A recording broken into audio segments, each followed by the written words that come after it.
Hey, good evening. Good evening, everyone. Welcome to Word Deconstruction. We're a little late this evening, but we are here. And before we dive into our topic for tonight, I just want to remind you all, well, how about we introduce ourselves before we dive into that? I think I'm just ready to get into the topic. So I'm Pastor Lexi. I'm Pastor Rob. And we are pastors. He's the head pastor. I'm the associate pastor at churchone Ypsilanti. And we want to remind you that you can connect with us at churchoneypsilanti.com/connect. You can also, if you desire prayer, you can go to churchoneypsilanti.com/prayer. Certainly, you can put your prayer requests in the comments here, but if you have a request that's maybe personal in nature or just something you don't want to share with the whole world, then go to churchoneypsilanti.com/prayer. We're happy to receive your prayer requests there. We are even, you even have the option of having one of us to call in to pray with you. So that you can do there. And then if you desire to give monetarily to our ministry, to support our ministry, you can do so at $church1, that's through Cash App, or through Zelle or PayPal, church1md at gmail.com. And so tonight we decided that we would talk about Moses, and we were having a conversation about the burning bush. And then I kind of went, as we tell you all how to study, how to look at everything in context. And so, I said, let me just go back, And if you've been in church, you've heard the story, you know Moses' story. Yeah. You know it, but you don't know it, right? We we know it because people keep repeating it, right? And so you know that when he was a baby, Pharaoh's daughter came to saw the baby floating down the river because the mother had put him in the river, or Moses' sister wanted him to put him in the river, right? So here's this baby floating down the river. And the Pharaoh's sister sees the baby, takes the baby in, raises the baby. A floating baby. Floating baby. I mean, but the thing is that Pharaoh gave a decree that all children were to be killed. Mm-hmm. And so all Hebrew children, right? Yes. And so the essence of him floating down the river and ending up in Pharaoh's camp, and he was the person who was supposed to be killed. That's just crazy. That's divine intervention. It definitely is. Yes. And as you look through Moses' life, like you can see all throughout that, just a lot of divine intervention. Most definitely. And so that's why I was like, as I went back and read it, I'm like, man, we kind of skirt through this, many times when we're preaching or teaching, and we kind of skip right through that whole, before he was actually commissioned to go back and tell Pharaoh, let my people go, right? We kind of just skip right on past all of that. Right. We hear about, he was the baby floating down the river. But even with the floaty float, I'm thinking, was it alligators and hippos and I mean, it's not talking about, he floated down the river and, you know whatever. What I'm saying? So, anywho, I'm not going to go back to when he was floating down the river tonight, but I did want to talk about the incident in Egypt where he murdered someone. So let's get ready for that. And if you're watching live or you're watching the replay, let us know that you're watching. We always love to acknowledge our viewers and those that comment and everything. We'll come back. We don't acknowledge you live. We'll certainly come back and in the comments and we'll acknowledge you. Okay. So in Exodus chapter 2, because this all kind of starts in Exodus chapter 2, verse 11. That's where I'm going to pick up. So Moses has grown up now. he was raised by Pharaoh's daughter. She called him her son. And now he's grown up. Okay. And verse 11 says, and it came to pass in those days when Moses was grown that he went out unto his brethren and looked on their burdens. And I'm going to stop right there for a moment because I want to talk about that phrase when Moses was grown. So this doesn't mean just in age. Correct. It also means like in stature. And at this point, like Moses wasn't no plaything. Right. You But know, I mean, I'm still wondering how old he was. I mean, because yeah, I'm wondering too. I mean, was it like drinking age? I don't know. Was it I think 18? so. You illegal? I don't know. You know I what I'm saying? think so. I think so, but it doesn't say, right? I think that's a good question. But I think so, because certainly it would have said he was a child. You know what I'm saying? Or But he was I mean, young. we make a But lot we of have young assumptions. kings. They had young kings back in the day, but they still even said that they were young. You know, I don't know. Bible doesn't say court, so they're probably treating him better. He has the access to the best. Yeah, yeah. So the Bible doesn't necessarily say. I don't think it does what his age was at this time, but nonetheless, it says that he was grown and he that he was grown. So as I was saying, that this is not just about age. This is also about stature. Yes. And it even maybe even accomplishments. Exactly. Yes, even his accomplishments. So he was, like I said, he wasn't any plaything. I think Moses was a Marine. He was in something. You think just because you were yeah, but he certainly had accomplishments. And as you mentioned, I don't know if he was a Marine, but he was in the military. United Egyptian Marine Corps.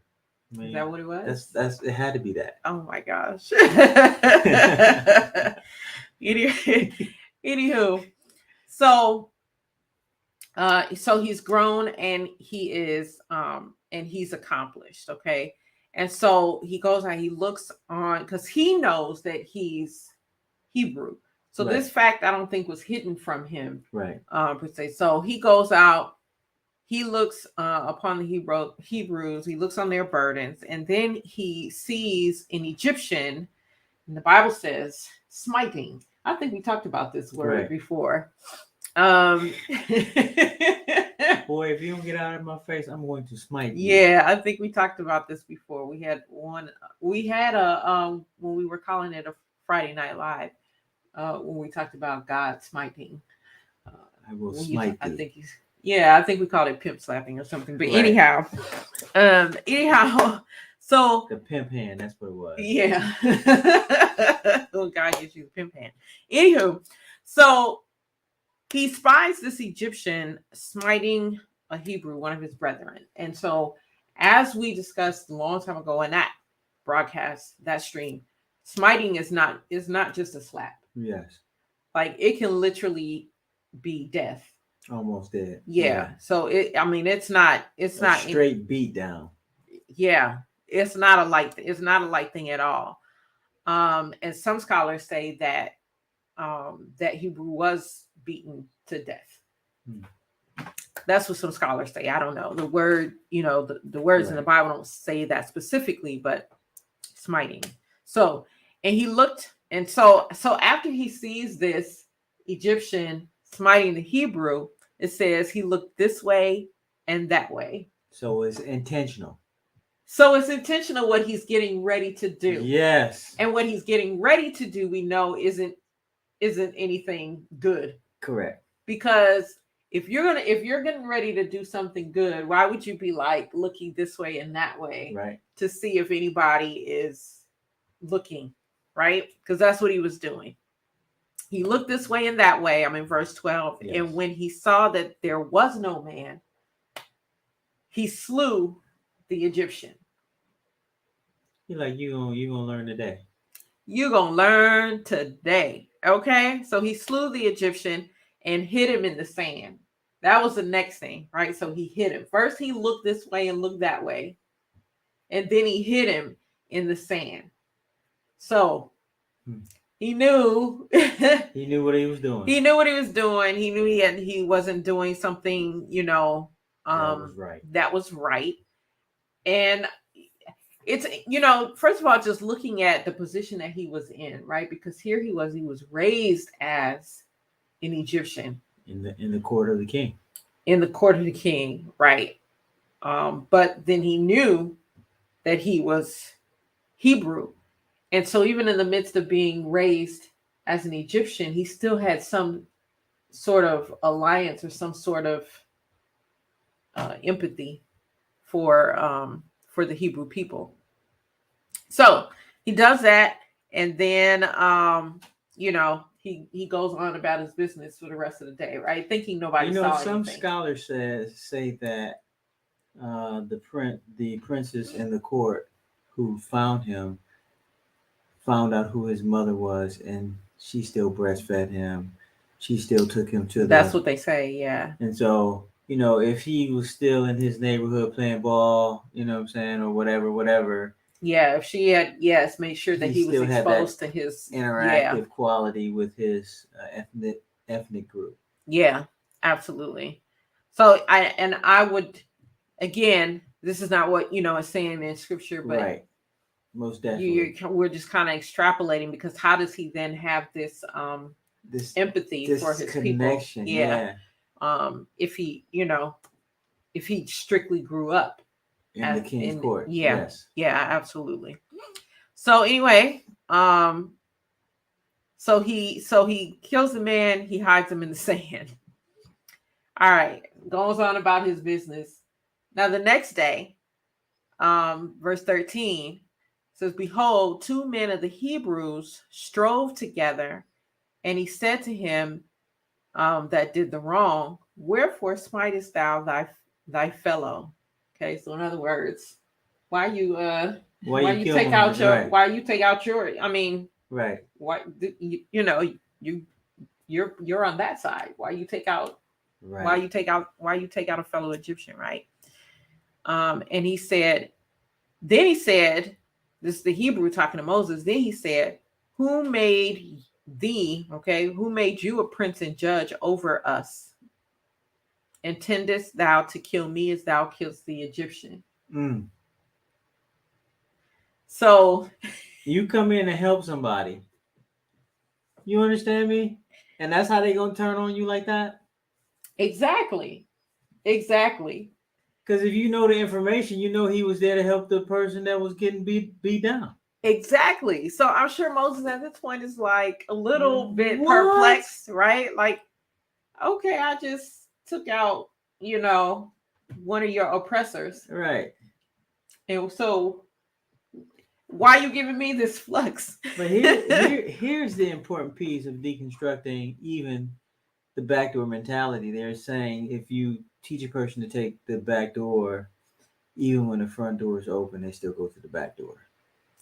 Exactly. So that led me, to this thought, like, okay, we could look at Moses and we could say he was not yet ready at that time, right, to take on the assignment that God had for him, right? Because maybe God didn't want him slaying people like that. Right. I'm from the king's court and God on my side. I got this. Right. So so Moses wasn't yet ready to be the leader that was needed to lead the people out of Israel. But on the flip side of that, I don't think the people of Israel were ready for a leader to lead them out. Right. Because again, why would you telling on other people? Yeah, or why would you come to him like that? And he got you, he backing your guy up. He trying to help y'all out because y'all being oppressed, and you come like, who are you that you don't kill the and you're saying like, who named you, prince over us? Who named you? So they weren't ready either, right, for a leader, which is wow, very, very interesting. And this is what drew me to the, right. Yeah, as we were watching, I was like, wow. So Moses wasn't ready to leave, but neither were they. Because I'm still ready to stuck be on led. the Immaculate Conception. I mean, didn't the king know his niece wasn't pregnant for 9? You know what I'm saying? These things. Who knows what they knew? You know what I'm saying? Like the Maybe it Bible wasn't doesn't in the go into all court. those Maybe details. he didn't see it. Maybe she. You know what I'm Maybe saying? and maybe she did hide all of that for all of that time because I don't know. You know what I'm saying? Like I don't know how you can. I guess you can't go. So well, I mean, you know, And you then can was go she? so many years not This is the knowing big question for me, and I because it know I'm still getting off the happens to this topic. day. Was she even married? I'm just saying. But okay, they were. They didn't mention a husband, so I don't think she was. But you know, the Bible doesn't the Bible doesn't address Right. any of that, right? All So right, so we get just back.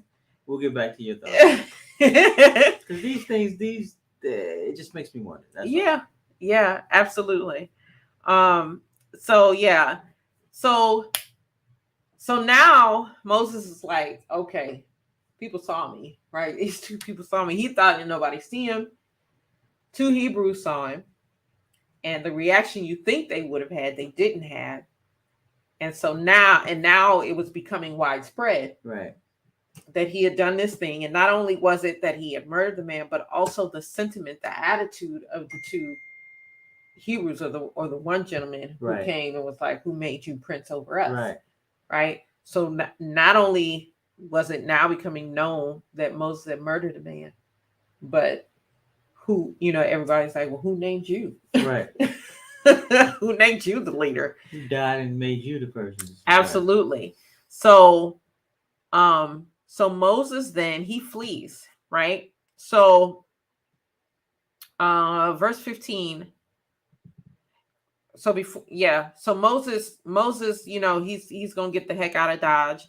And the reason that he's gonna get the heck out of Dodge is because the Egyptian that he killed was actually like an officer. He had a position. position. The king. Yeah. Yes. Yeah.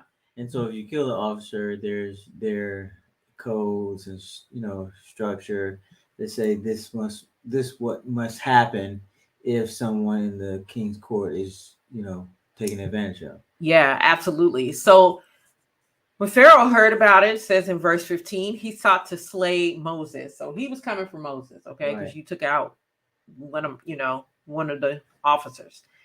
But Moses fled from the face of Pharaoh, and he dwelt in the land of Midian, and he sat down by a well. Now the priest of Midian had 7 daughters, and they came and drew water and filled the troughs to water their father's flock. You know, it goes on to talk about that, but what ends up happening is Moses, you know, he lays low. That's what happens. Pun intended. Right. He lays low. Okay, so he picks up a job as a shepherd. Right. He's just chilling out in the middle of nowhere. He gets married to, you know, the farmer's daughter. The princess, the king of Midian or whomever we just said. he marries his daughter. Right. Zipporah. They have a son. So some time has passed. We don't know how much time. Right. So there's but some time has passed.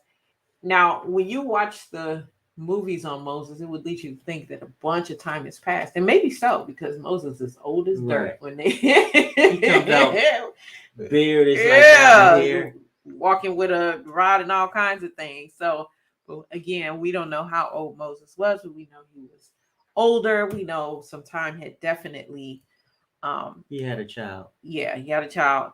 Some time had definitely passed. So now we get to the place where everybody likes to talk about, you know, is, you know, his encounter with God at the burning bush. But I thought it was important to get to that. Yeah, to just slow down and talk about what happened, right? Because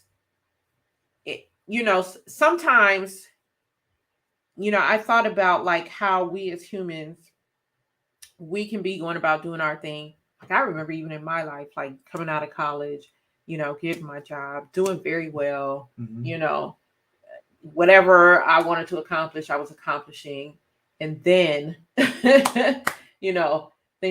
things going being turned upside down. Yes. Right?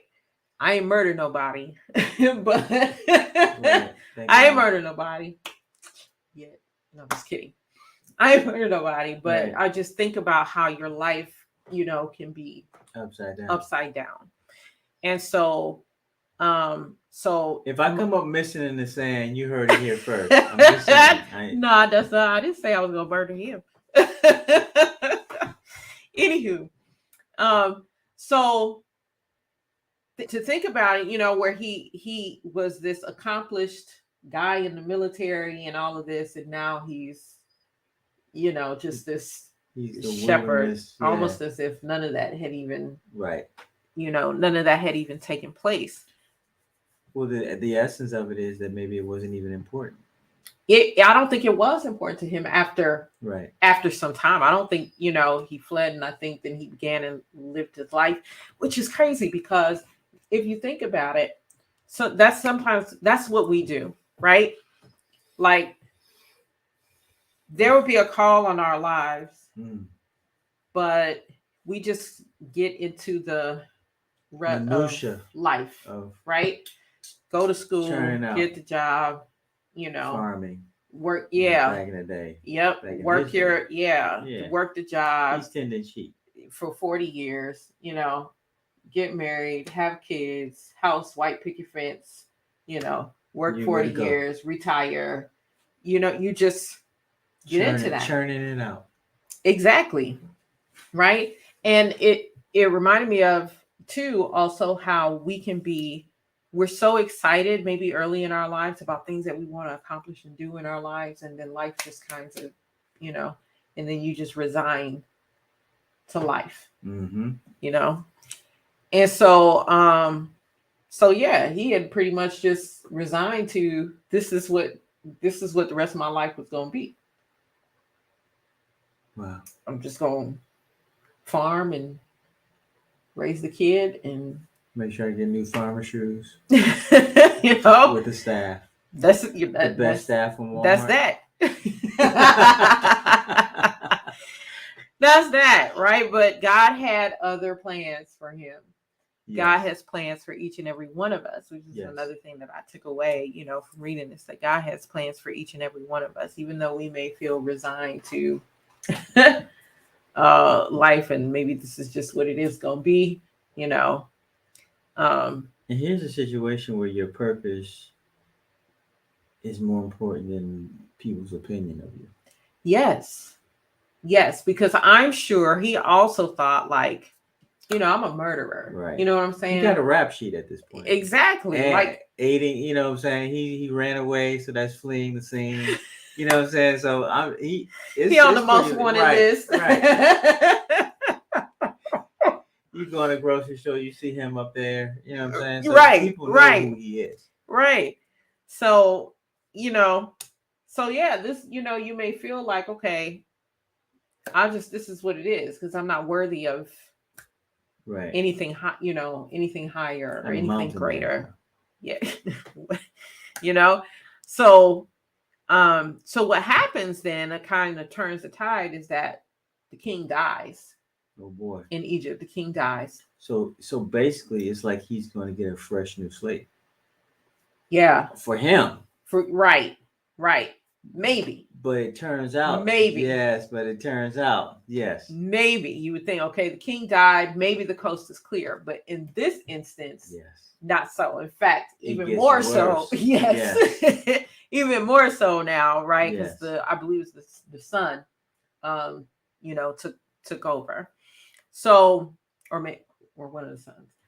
Don't quote me on that, but I believe it's a family member who was considered to be in the court of the king. Yes, the king's court decided that he would be the king. There you go. So and the oppression continues. Yes. For the Israelites, and actually, it gets worse. Yes, it absolutely gets worse. Yes. And here's the most important thing. So Moses was in place. Because he was in place, his his aura, his essence, him being there in Egypt kept the slave mentality off of the people, the Hebrew Israelites, right? And so when he leaves, guess what happens? They're back under oppression even more. And here's I I was reading the other day, and it says that one of the authors said that if you don't meet the essence of your purpose, many people will be lost. And Mm-hmm. so when you think about Moses, is a clear situation there where because he's not where he needs to be, that he, that the individuals who he's supposed to lead and the softness that they're supposed to receive because he's there is not happening because he's Mm-hmm. gone. Mm-hmm. Mm-hmm. Yeah. And things are dwindling. They're dying, literally. Right. Right. Hmm. Right. So, and then remember too, because we talked, yes, Moses wasn't ready, but neither were they. They Right. weren't ready either. And because they weren't ready, more people, Right. went through what they were going through. But at this point, the people of Israel are crying out to God because God mentions this later, in chapter 3, which is why he can't, which is why he's like, it's time, you know what I'm saying? I'm going to commission Moses. The people are, calling for me. Very interesting too, because this is the first time that I believe that God acknowledges them as my people. That he uses the phrase my people. So anywho, now we get to, so Moses, he's doing his thing, right? He's got the flock and he's, doing what he's supposed to do with them. So chapter 3 says he leads the flock, goes to the backside of the desert and came to the mountain of God, which is Mount Sinai. Right. And then it says, even to Horeb. Now, there are some scholars who say Mount Sinai and Horeb are one and the same. Yeah. But Horeb, I believe, is a section of Mount Sinai. Yeah, like if you go to the Appalachian Mountains, there's the eastern end, there's the western end. And so when you talk about mountains, sometimes, you'll have other mountains inside of that mountain. Like in the Frederick, Maryland, there's Sugarloaf Mountain. Yes. It's encapsulated in the Appalachian Mountain, but it's a mountain in and of itself. Correct. And so what leads me to believe that is just the wording there. It says, to the backside of the desert, it came to the mountain of God, even to Horeb. Right. So I'm like, okay, that must be a part that's kind of a little further in. Precisely, but and at least he'd have to go over some terrain to reach that particular one. So exactly. He's gone a ways in, yes. Right? And most shepherds or whatever probably don't even they just venture in that far. But you're just taking them out to eat, right? Like, why would I need to go way in there, right? It's just much more. So he was on something. Reservoir. He was already on something. You know what I'm saying? He was. So that's the thing, because oh my goodness, it's like sometimes you find yourself in a place and you don't even know why you're there. How did you venture off into this place? And when I say place, y'all, I'm saying it could be physical place, it could be a mental place, it could be I'm just saying God will pull us away. How did I get here? And then why am I here? The answer always comes though. Oh yeah, the answer always comes. It's like, man, now it's clear why I'm here. Absolutely. So I don't know if Moses, wondered why he was there or what was on his mind when he decided that day he was going even I've been around that side of the mountain. I'm gonna go over there. I'm gonna go over there this time, and I'm gonna take all of the sheep with me. And then, if that's not enough, like this whole thing is very, very interesting to me. The way this whole thing comes down, like. I was like, wow, this is crazy. So, but only God, right? Right. So, so here he is, don't go. And he probably had never gone in that far before. And it says, and the angel of the Lord, I'm in chapter 3, verse 2. And the angel of the Lord appeared unto him in a flame of fire out of the midst of a bush.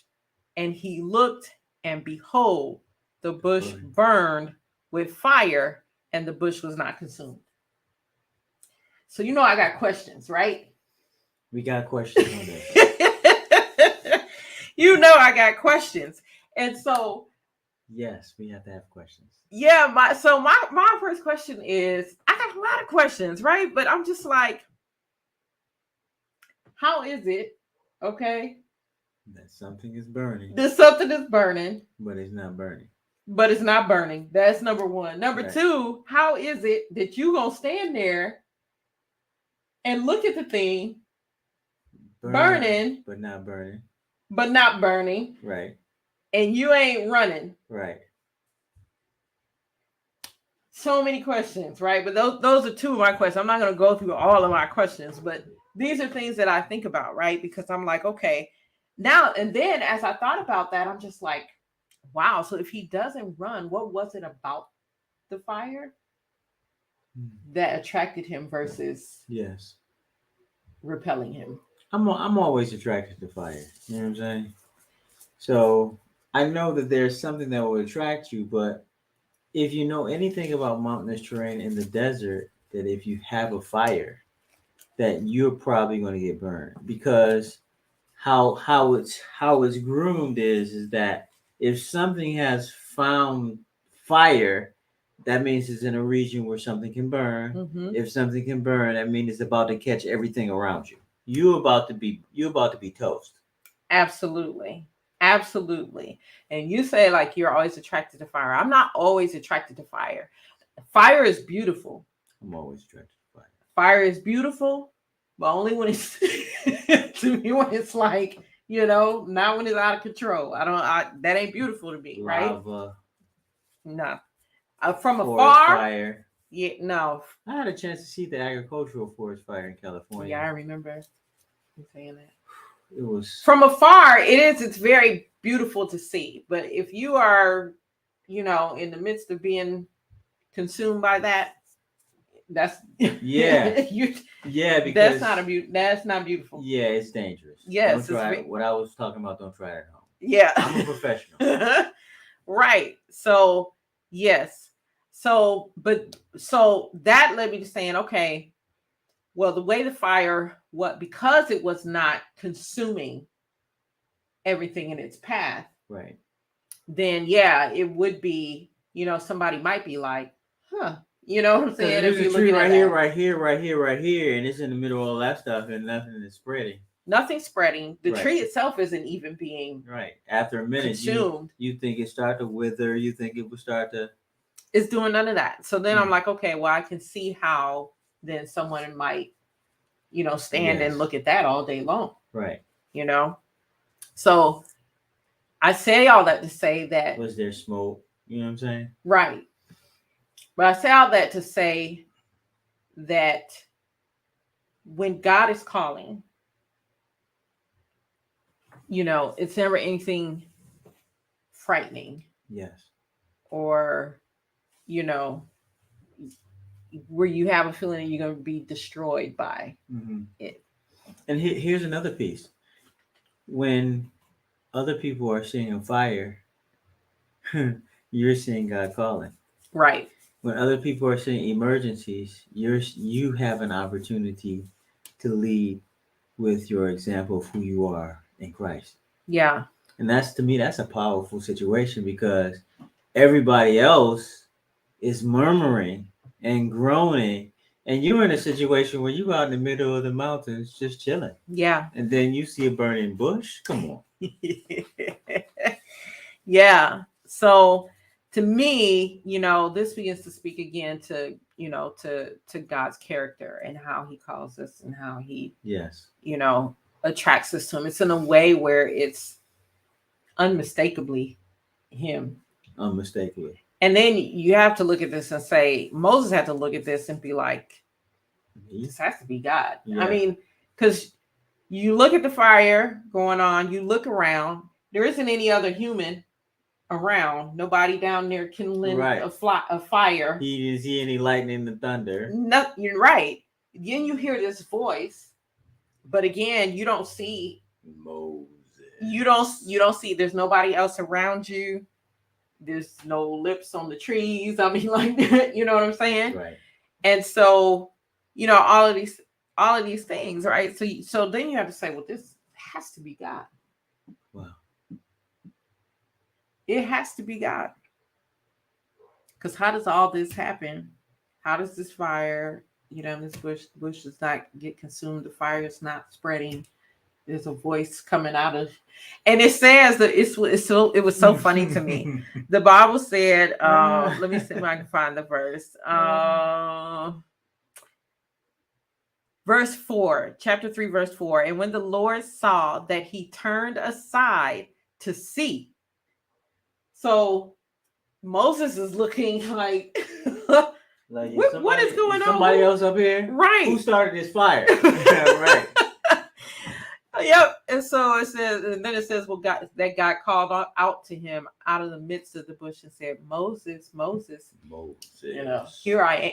Here am I. Right? Like, what are you talking about? Here you are. Where are you? But here he was in the bush. So verse 5, he goes on to say, don't come any closer, right? King James, draw not nigh hither. Because so many extra syllables for no reason. Love it. He says, put off thy shoes from off thy feet, for the place whereon thou standest is holy ground. Now, I think this too may also have been the first time where the Lord says, okay, this place is holy. But it wasn't the place in and of itself. It was the fact that his presence was there. So listen, people. Yeah, go ahead and preach that one, Pastor. Go ahead, Pastor Lexi. Listen, people. Yes. Because we always talk about, this is a holy, the sanctuary is a holy place and all that. And it could be. But only because the presence of God is there. Okay. There. And I'm not every place. Oh boy. Has the presence of God. Yes. Okay. That's just the way it is. I'm not even trying to be funny. That's just the way it is. So just because it's a church or a sanctuary or a whatever other place we deem doesn't make it holy. What makes it holy is God's presence is there. So moving on. So that was another lesson I learned too from this. All these little things that, like again, I said, when we're learning about this, or typically when people preach it, they kind of just breeze over, power through all of this stuff, breeze right through all this stuff. So take your shoes off, he says, for the place whereon thou standest is holy ground. Then verse 6, moreover, he says, I am the God of thy father, the God of Abraham, the God of Isaac, and the God of Jacob. So now God is telling him who he is. Resume, baby. Okay. Badge, please. You know what I'm saying? Right. Somebody pulls you over, like police, badge, please. I go to the door. Badge, please. Who you bitch? Right. Show yourself. So God tells him who he is. And then it says Moses hid his face, for he was afraid to look upon God. So that's very interesting here, because some people take that, afraid quite literally. And I'm wondering, I don't know if it was like fear, because he didn't run from the bush per se, but I guess when he figured out, okay, no, this really is God.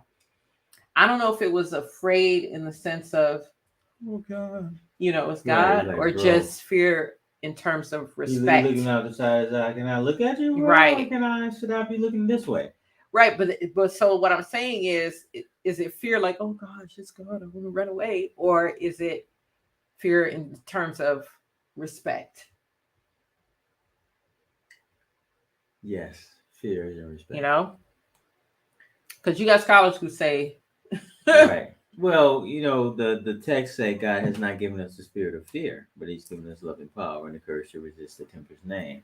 Yeah. But he's not in the essence of, he's not in cohesion with anything that's tempting him. He's with God. And so I would think that fear will mean respect. I would too.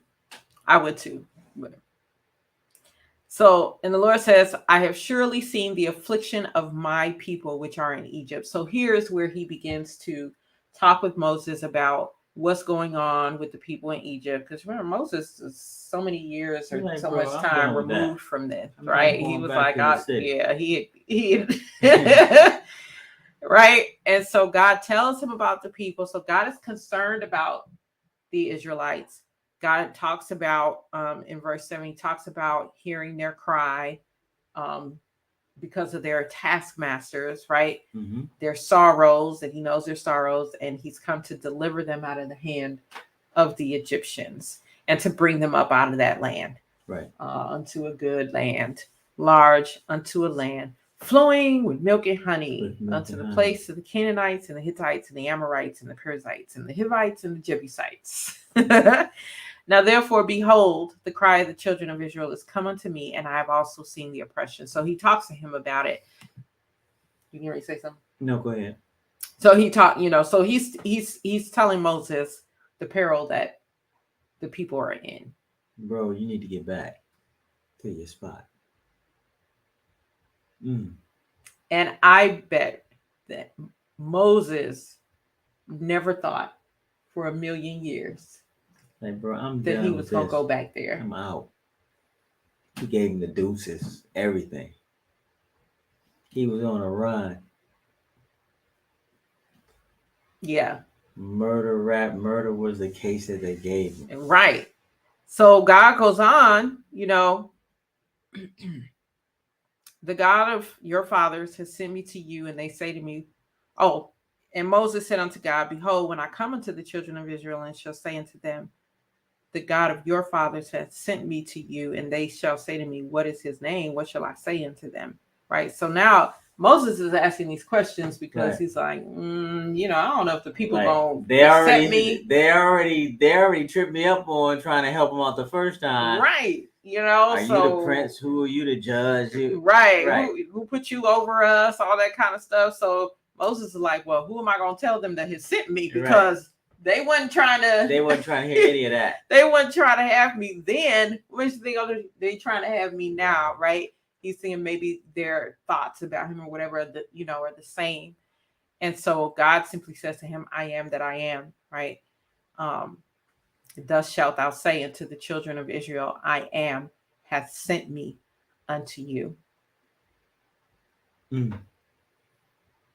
And that's kind of like us too, when God calls us to do a thing, because we'll be like, I don't know if these people gonna listen to me, I'm not ready, or why would people, I'm gonna be transparent, right? This mission trip that I'm about to go on. Oh boy.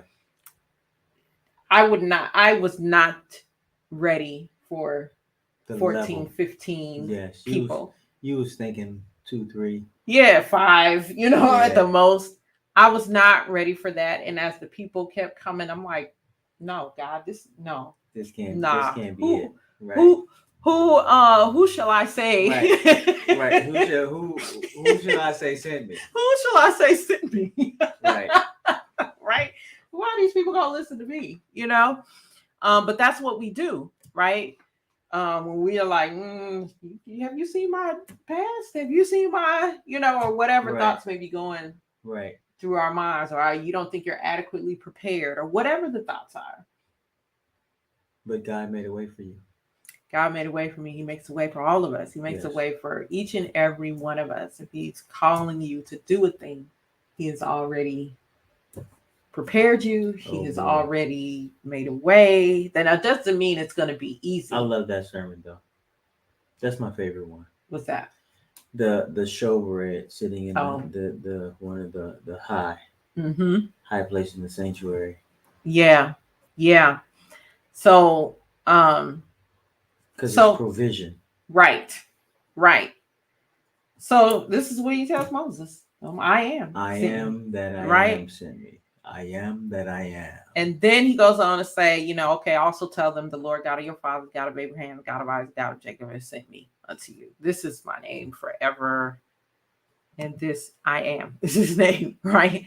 This is my name forever. Blah, blah, blah, blah, blah, blah. So he goes through talking about, bringing them out and smiting the Egyptians and them, getting to the promised land.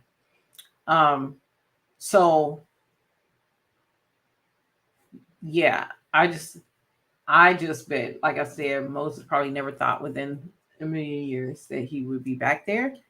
And it's amazing to me just how God and I God had to show himself to Moses, Right.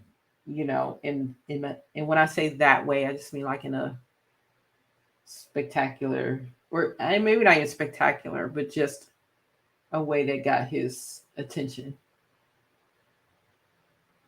Because some of us are so resigned to whatever it is where we are. Like God really has to.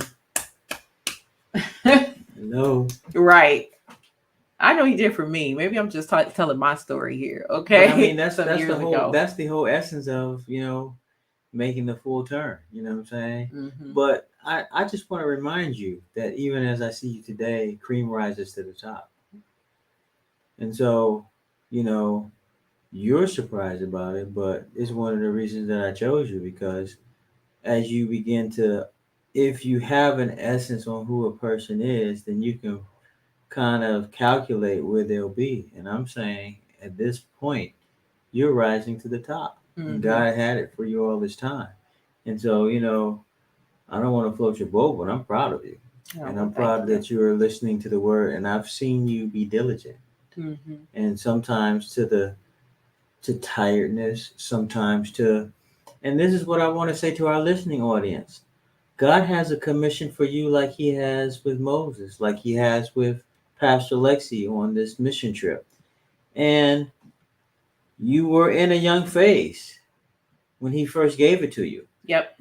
And Yes. it wasn't that time. And you've done some things that is not too proud. But listen, God will clear all of the people who know what you did. He will, and matter of fact, sometimes he don't even clear them. He Yeah. changes the scenario so much so that they need you Yes. Yeah. that when the time comes, it's like you before you was like bitter water. Now it's like you like the coldest, you know, Most refreshing. water that you can ever have. You're like, that's give me some of that. Give me some of that over there. Right. And so um, I'm just grateful to God that He, through this story of Moses and us deconstructing it, that we have the opportunity by listening because you still have the thought of listening because Mhm. when you say a guy is he's herding sheep over a mountain, you understand me? He goes to the end of the other mountain. That's not Right. normal. You just say you like let me see where the grass is, where the pastures are, where And there's ain't something no growing. You just do that. right. But now he way over somewhere else. That doesn't even make sense Right. because if had it made sense, there would be other Right. shepherd and sheep there all the time. I wonder was that like the ride in the park? You know how you just after church you just go and you just go to the park or you just go on a winding road somewhere back country and you just like I was supposed to get this juice and meet this person at this counter that I'm having this 4 hour conversation with. And that's what I was saying earlier, right? Like if you found yourself in a place like you're like, okay, this really wasn't on the agenda, but here I am. Right. Shout out to Paul in Fowlerville, Michigan, which is one of the days that I was going and I just started going and I ended in Fowlerville. And I'm seeing people of other persuasions. It's a brother. And we both, he looks at me, I look at him, right? And he's like, it's another brother. So, Jeez. so it was one of those places. Yeah. And so we like, and then we're like, we immediate friends. We've been friends for that time. We'll have to go get some eggs from his 20-acre farm and he has lamb and all of this thing. But one of the nicest guy, just listening to God, I got a new friend. Yeah. Yeah. Yeah. It's where his wife taught me how to make the kombucha and Oh, okay. symbiotic culture of bacteria and yeast. So Yeah. the Okay. SCOBY.